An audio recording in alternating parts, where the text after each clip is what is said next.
Ferocious, fearless, and relentless, Vikings are some of history's most feared warriors. But how did they train? What did they eat?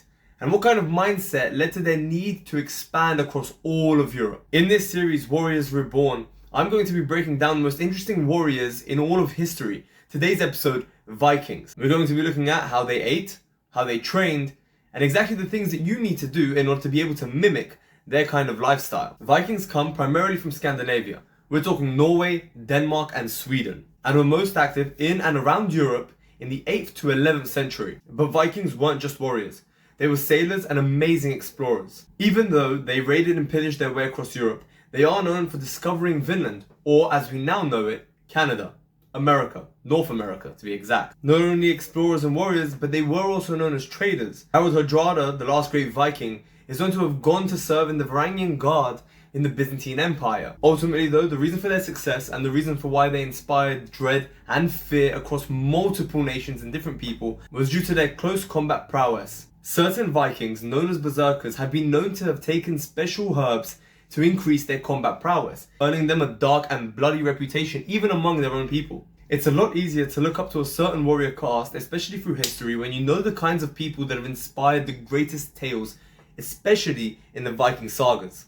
Now I mentioned America, so this brings up a most prominent figure, Leif Erikson, the first explorer to ever go from Europe to America. Christopher Columbus apparently wasn't the first guy to step foot there. What stands out to me specifically with Leif Erikson is his ability to brave the darkness. When you think about it, nobody at the time had tried to brave a more dangerous journey than the man himself. This highlights his fearlessness, his need for adventure, and his ability to bring people together in search of a better world. On the other side, just as adventurous, just as fearless, we have King Harald Hardrada, or Harald Sigurdsson. Famously, the last great Viking, this man, as I mentioned earlier, is known to have served in the Varangian Guard in the Byzantine Empire. Basically, this was a caste of Viking warriors that worked primarily for the Byzantine Emperor himself. He was a man known for his charisma, his ability to lead, and his absolute undying combat prowess. In 1066, he's famous for dying in battle at Stamford Bridge, marking the end of the glorious Viking Age. The Vikings were feared because not only were they larger than most people,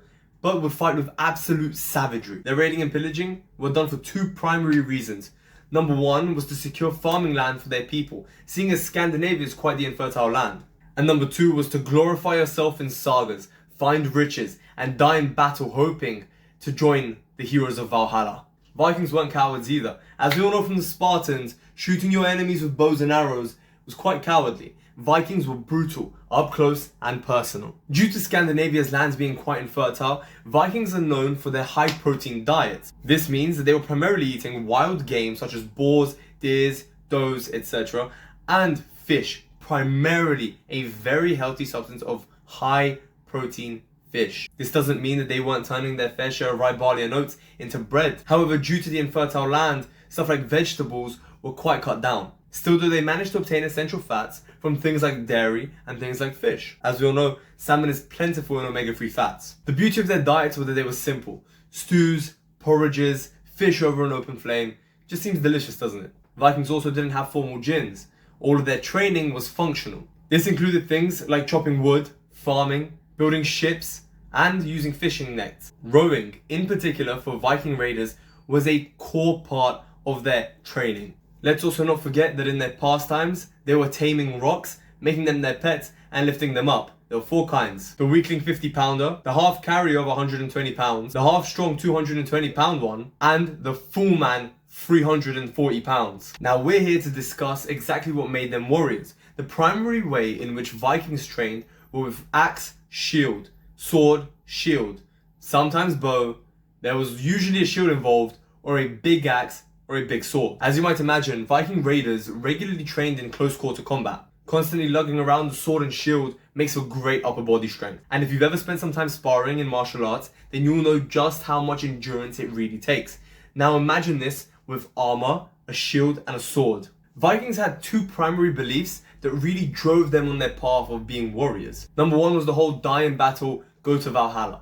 Valhalla was this mystical place that we imagine heaven to be essentially, or Elysium in the Greek mythology. Dying in battle would earn warriors a place by Odin's side for when Ragnarok came. This being the end of the world, when a huge battle ensues between the gods of the Norse pantheon and their greatest rivals, the giants. The other pillar being honor, bravery, and the warrior spirit, which we all know is rooted in stoicism, accepting the tough conditions that they had to live in and making the absolute best of them. There was never a moment for them to pause. There was never a moment for them to stop. Always looking forward, always looking for a better land to farm, always looking for more treasure, always looking for the new adventure, for the new thing. That doesn't, however, mean that they forgot Scandinavia. A Viking's diet would primarily consist of fish, meat, protein sources, eggs, dairy, and other kinds of fat such as butter. You won't find anything too exotic outside of the northern climate of Europe, but you can make an exception for stuff like avocados and nuts. That'll make up the brunt of your nutrition. And on the side you have some complex carbs, such as sweet potatoes, in order to give you that energy boost that you might need throughout the day. My favorite part comes down to nutrients.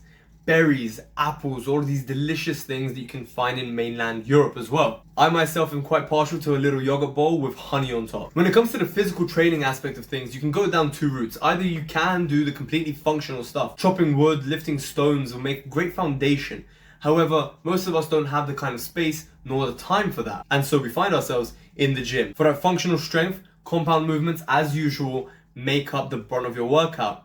Overhead press, deadlifts, and farmer carries are perfect to simulate exactly the Vikings lifestyle. For endurance and cardio, put on that weighted vest and start rowing or sprinting. Imagine you're running into battle against those ice giants. Vikings weren't particularly known for their hand-to-hand combat. They were bigger and stronger, yes, and they could probably throw a good punch, but with actual skill, I doubt it. So we're gonna put Muay Thai and karate on the side. On the other hand, wrestling seems to be the staple across most warrior cultures. Knowing how to disarm somebody, grapple them, take them down to the ground, and then choke them out seems to be the way to go. But that's not the only thing you need.